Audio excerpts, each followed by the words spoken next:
Yes! How's it going, people? Welcome back to the channel. Today I'm going to talk you through my plans for my Mazda MX5. So first of all, I'll wrap it, then I'll put an exhaust on it, then I'll do 5 things I love, 5 things I hate, and then I sold my Mazda MX5. Thank you very much for watching. I'll see you in the next one. Number 3, I'm going to tell you exactly what I'm going to do with my Mazda MX5, all of the things I'm interested in doing to it, to basically turn it into a track car. So yes, it's going to be a car for the roads, but more importantly, it needs to be stable and useful on a track as well. So kind of best of both worlds in terms of track and road. So I'm gonna run you through all the different things that I want to do to the car. I really need your support on this. I need everyone who knows about MX5s or knows about track driving and all that kind of stuff to get involved and tell me what parts I should go for specific to some of these bits. So I found a few of them I think I'm gonna buy, but if you guys have better recommendations for similar prices, that's really good, all that kind of stuff. So basically need your support. Remembering as well that I'm keeping this within budget, so it's not a super expensive track car build. I'm not going all out to turn it into the most vicious track beast ever, but I'll tell you all the different things I'm going to do to it as we go through. Also, I'm recording this on my birthday, and thank you very much to all of you who've given me happy birthday comments either through Instagram or on YouTube, all that kind of stuff. Really appreciate it. It's super cool to have a whole bunch of people wishing you happy birthday, seemingly from nowhere. So yeah, really appreciate it. Thank you very much. Just editing my video and I've realized I missed out 2 things. Number 1, the Pointless Polo project will carry on, of course. There are a couple of parts over there actually that need to go on the car, so that will go on all shortly, and the videos will carry on with the Polo project, so don't worry about that. And number 2, I need a name for my Mazda MX5 track car project. So if you guys can let me know in the comments down below what you think this project should be called, I would be very appreciative, and I'll choose my favorite one, or if I don't like any of them, I'll make up a name of my own, and that will become the name of the playlist and of the series going forward. So let me know in the comments down below. As always, remember to like, comment, subscribe, all that good stuff. Without further ado, let's get into the video.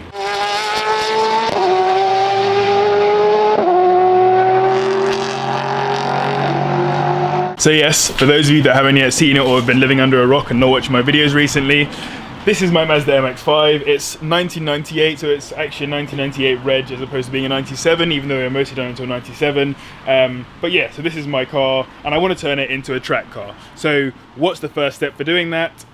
Getting rid of the rust.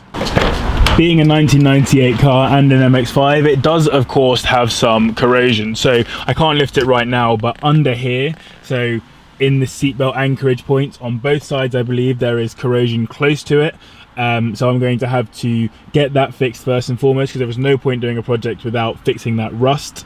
Luckily for me, the sills have been done, so you can see here the sills have been previously done, although I'm pretty sure there's probably some more corrosion under the car. I'm going to get it lifted up, get that rust sorted ASAP. I've also, if I go around here as well, got a little bit of rust here. So there's a bit of rust on this wheel arch, so that will get sorted out as well, but it's not actually that much. It's only a little bit of bubbling basically, so we can get that sorted very nicely. So once I have done the rust, it will be coilovers, and I've looked at 2 different sets. So one is the VMAX standard set, so the ones that just have adjustable height, not adjustable dampers. Apparently they're quite stiff and they're quite budget, so they're kind of a good price. The other ones I've looked at are the Tyne Z Street Advanced ones, which have adjustable dampers as well as adjustable height. Though I've heard that they might be a bit springy on the back, and that's one of the issues that I'm trying to fix. So let's have a look at my car super quick. So the dampers on this are completely shot. I mentioned it in my last video. I can literally bounce the back of the car up and down. I don't know if you can see that. In fact, I might just stick you on the stand for a second. So yeah, have a look at this. Like, the whole back of the car just bounces like it's nothing. I can literally push the whole back of the car down to the floor pretty much. So that's ruined. I'm gonna have to sort that out ASAP. So yes, let me know your thoughts on which coilovers I should go for. I've mentioned the VMAX and the Tile Z, but let me know if there's any better ones that I've missed out. Also, if you can hear a pitter-patter noise coming from up here, it's because there is plenty of rain taking place. So, and yes, the excellent thing about my grandparents' house is that they have this nice awning to put cars under, so that helps my car to not get any more rust on it, which is obviously very useful. Once I've done the suspension, next up will be the brakes. There is a massive spider's web on my brake, apologies. So yeah, it will be the brakes. I don't think these are have ever been changed or looked at, but it has got these nice sort of grooved and drilled discs on there, so these will be changed. I want to get some Wilwood brakes, so Wilwood brakes are around about 400 quid, and I think they are what I want on the fronts. There isn't really that good a kit, I don't think, for the rear brakes, also discs obviously, so I might just get uprated pads for these and then also kind of refurb this a bit so it looks a bit better, but it's less about how it looks and more about how useful it is, so it's going to be the pads first and foremost to make sure they're good. Because at the moment the brakes are awful on this, like honestly, you press the brake and you get nothing. I have to sit so far away from other cars whenever I'm following behind them because I don't want to hit the back of someone. One thing I forgot to mention alongside the suspension is that I'm going to be getting poly bushes at the same time as the suspension. So poly bushes replace the rubber bushes that go under the car in all the sort of linking and joint points, and basically stiffen it up. So rather than being super flexible and ending up being quite, I don't know, almost rubbery is the best way to describe it, I suppose, they're going to be nice and stiff, and it really helps uprate the feel of the car. I really should have done it on my Polo ages ago, I've just never had the chance. And by never had the chance, I mean I'm too lazy. But I can't not do it on my MX5, so that will be done soon too. Another thing that I want to do to the car sooner rather than later is get the Torsen LSD on the car. So LSD means limited slip diff, for those of you that haven't ever done that before, or limited slip differential to be more precise. And basically it goes right under here. So it goes right under the car, in there somewhere, to ensure that the wheels don't slip at different times, so you haven't got sort of the left wheel spinning whilst the right one's giving traction. The Torsen doesn't quite do it as well as some LSDs. It gauges that one wheel is spinning and then matches the two of them, whereas some LSDs will just match the two from the get-go. But the Torsen is quite cheap, it's about £300, I've seen them on eBay, and yeah, I'm going to get myself one of those and put it on the car for the sake of making the car handle a bit better and for the sake of taking it around the track. If I'd bought a Japanese model, it would have been quite likely that I would have had an LSD on the car in the first place, but I got a UK model, so I don't have one. Simple as that. Right, so now let's have a look inside the car.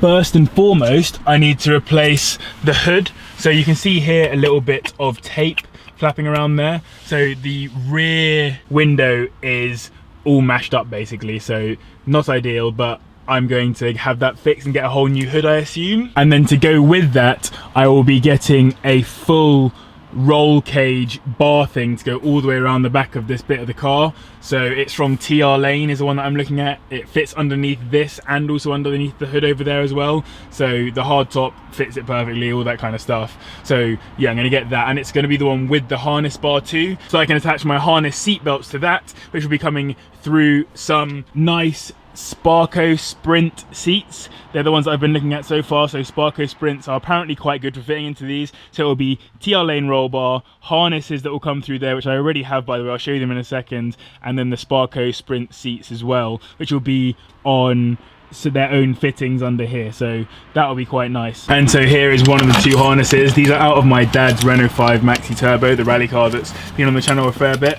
They are Motormech. They're 4-point harnesses, and yeah, they should do the trick perfectly. They are properly built. When you're in those, you feel super sort of trapped in. So yeah, I'm going to be putting those in the car too. Important point to note is that I might not be able to use them in certain races, so I don't think they're sanctioned under MSA anymore, because that's why they've come out of my dad's car. However, they'll still be usable and they'll be takeable to track days and that kind of stuff, and that's what I really care about. I don't really plan to race this car. I plan mostly just to take the car and enjoy it at track days and drive it around the road. So that's the main goal, I guess. And getting some free harnesses does take a bit of cash off of the old expenditure, so that's really helpful too. Going back inside the car though, one thing that I want to do is give it a nice big clean in here as well. I would love to redo some of this stuff as well, so maybe, I don't know, the old carbon fibre thing that I did before, but it'd be nicer to have maybe a different colour of leather in here. That would be quite nice. But I'll definitely be trying to change my steering wheel. I know I've got the Momo steering wheel on here at the moment, which is quite nice, but I want to get something a little bit more more racy on there, something maybe some Alcantara steering wheel or something like that. So that would be ideal. Change that around and have something that's nice for taking around the track. Similarly, I'll probably change the shifter too. I need to change the shift boot, I think, because I get a lot of heat from the transmission, which some of you have mentioned already. I should check the oil and that kind of stuff, which I'll all be checking obviously as well, but it might be the case that the gear boot under this is ripped and is therefore allowing a lot of the heat through. Otherwise, if it's just a case that it's quite warm generally, which many people have said, I'll probably put some heat resistant stuff in there to stop the cockpit getting so warm, because honestly, I don't think I can get my girlfriend back in this car again unless I can get it to be less hot in there, because it is boiling on long journeys. One thing I don't think I mentioned as well is actually this. So you've got this nice stubby gear knob, and I actually do quite like it, but I'll probably get a different one, maybe slightly taller, just so that I can kind of reach from the steering wheel to the gear shifter nice and easily, rather than having to sort of reach down. Might be helpful for racing, might not, who knows. I do plan, by the way, on keeping the carpets. I don't want it to be completely stripped out. I like the car being comfortable. It's not going to be a super weight saving car in that sense. It will be just made to drive and be comfortable in, and I can take it on a nice journey and then also take it around the track as well. So you'll see the harness, you'll see the cage, you'll see the seats, you'll see the steering wheel, you'll see the gear shifter, but you'll also see the carpets and the radio and the aircon and all that kind of stuff. One thing I haven't checked yet is the speakers. I actually haven't played any music out of the car, but at some point I will, and then I'll see if I need to change the speakers. It's not on my list of priorities because it's not actually relevant to going on a track, so I don't think I will maybe bother to do that until much later on in the process. But if they're bad, I'll change them. And then the last thing I need to do before I can get on the track, not the last thing I'll do to it altogether, but probably one of the last things I need to do for the track, is get slightly wider alloys and tyres. So I'd like to get some good grippy motorsport style tyres on there that I'm also kind of legal on the roads, etc. So I'll want those, but I'll also want to have a slightly wider alloy, because as you can see, these are quite skinny, and I want as much traction on the road as possible. Not like a ridiculously wide tyre or anything, but maybe out here somewhere will be a bit nicer. If you think about it, if it's out to like here, then that means that it's not going to sit particularly flush in the car. So at that point, I might be considering, I'm not certain yet, just a very slight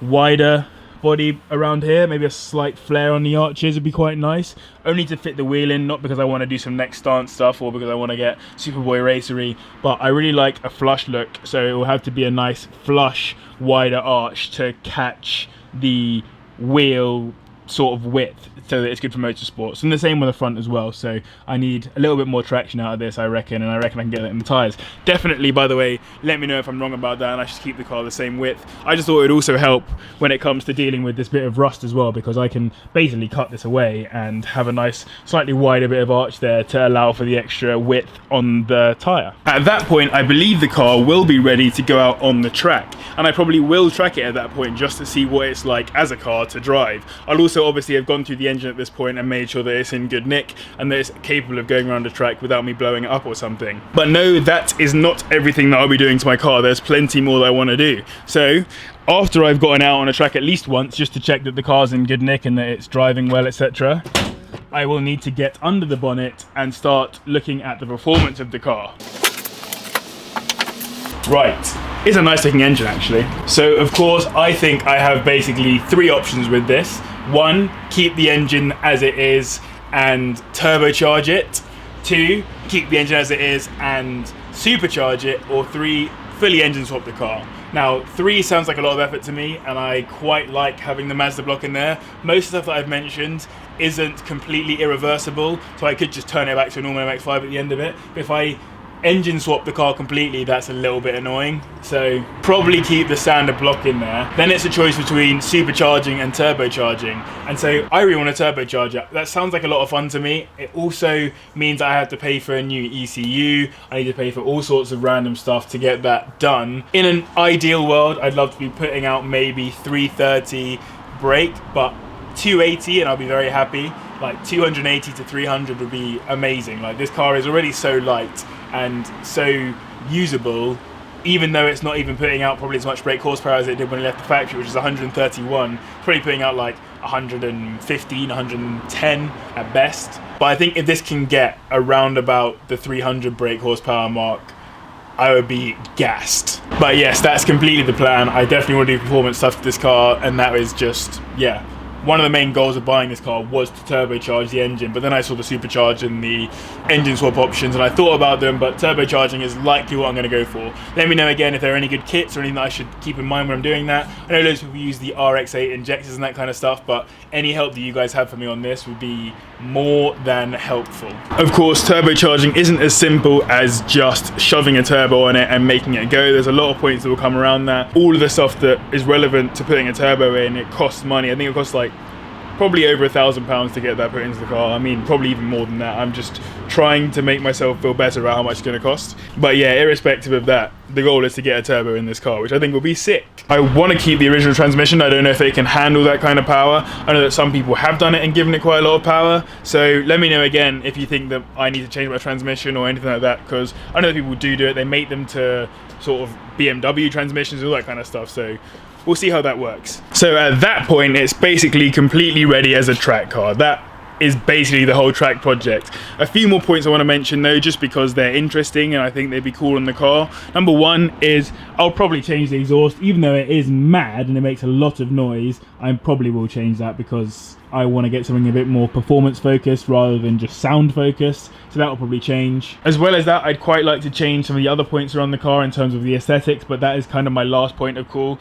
So I don't know what I'll do about this little spoiler that kind of isn't really fitted on properly, but yeah, might keep the spoiler, might change the spoiler, might have no spoiler. I see a lot of people running no spoilers as track cars and they look fine. One thing I see people do as well is they get these back panels here that are sort of much bigger and they fill up this whole space here and only have one little area for this little circle. I think that looks really, really cool, so I might do that. Not certain, need to see how much it costs, all that kind of stuff. So that'll be all the way around, obviously. Maybe I'll even wrap the car. Not me personally, because I'm not very good at wrapping. Maybe me personally, maybe I'll back myself. Maybe I'll be good at it by then. Maybe I'll have done enough of an attempt on my Polo sitting over there. But yes, maybe wrap the car. I think it's kind of cool in green though. My old Skoda Fabia Estate was green. I like that this is green. Maybe some yellow stripes up the car to look a bit more like it's a Jim Clark era car, because it's British racing green. Like the colour.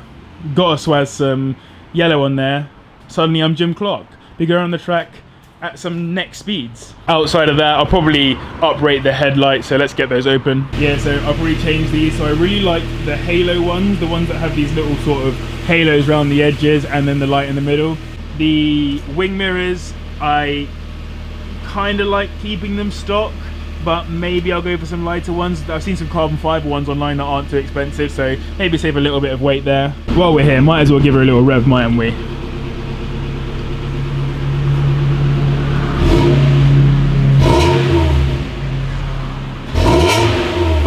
Yes! I feel like such a hooligan.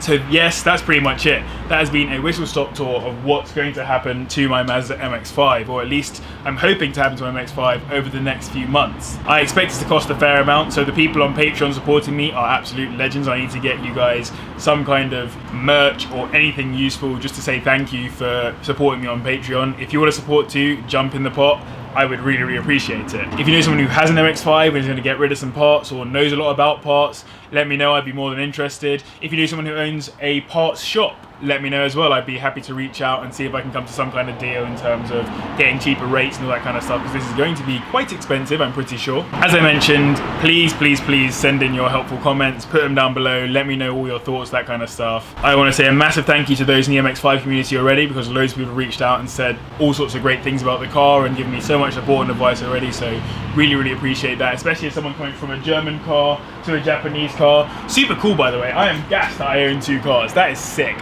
I just I don't know, I'm just really happy about the fact that I have two cars. Does that make me a proper car guy now? Who knows? But yes, as always, remember to like, comment, subscribe. I'm going to go enjoy the rest of my birthday and then edit this video. So thank you very much for watching, and I'll see you in the next one.